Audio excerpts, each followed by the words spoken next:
Welcome to the Deep Dive. This is where we take sometimes complex research and try to make it useful knowledge for you. Exactly. Today, we're digging into a plant you might, literally walk past without a second glance. Yellow dock root, Rumex crispus. Turns out this common weed, it has a pretty powerful reputation. It really does. And according to research, it's, truly global. You find it everywhere. China, Korea, Serbia. Wow. Yeah.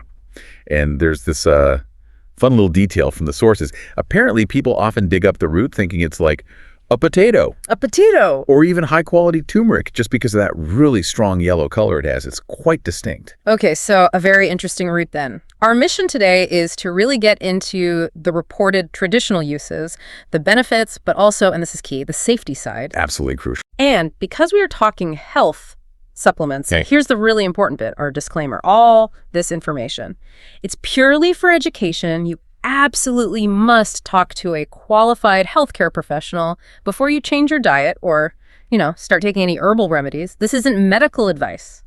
Couldn't stress that enough. Okay, so let's look at why people have been using this plant for, centuries. Right. So traditionally, especially in Chinese medicine, it seems it was used for quite a range of things, helping women with hormonal issues, for one, and soothing skin problems, apparently.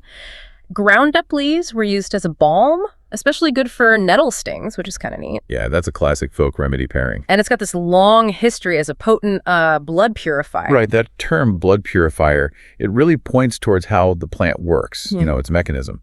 Research shows the root has these chemicals, specifically high levels of Anthracanones. Yeah, and they are largely responsible for that strong laxative effect, the cleansing action people talk about. That's why it was used historically to sort of clear stagnation and also strengthen the stomach lining. Interesting. So it's not just about clearing things out. One of the big reported benefits systemically is using it as an iron builder. Exactly, helping boost hemoglobin levels. Yeah. Potentially useful for anemia, according to traditional use. And people prepared it in all sorts of ways, it seems. Leaves cooked like spinach.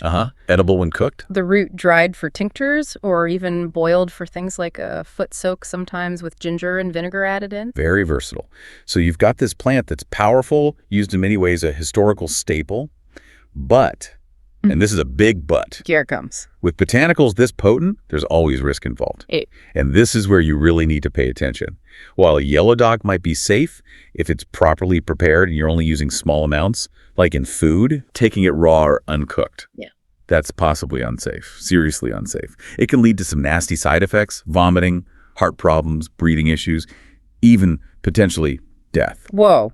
Okay. Vomiting, heart problems. That's a massive jump from a common garden weed.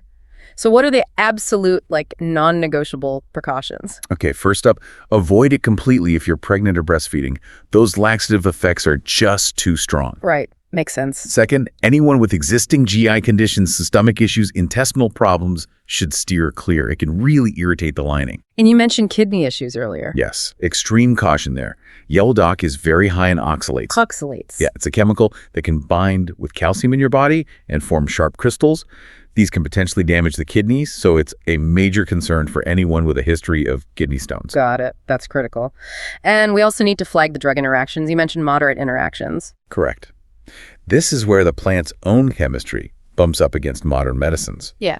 If you take yellow dock with diuretic drugs, water pills or the heart medication digoxin, the risk of your potassium levels dropping dangerously low goes way up. Okay, that's serious. And also, because it can cause diarrhea, it can actually increase the effects of blood thinners like warfarin.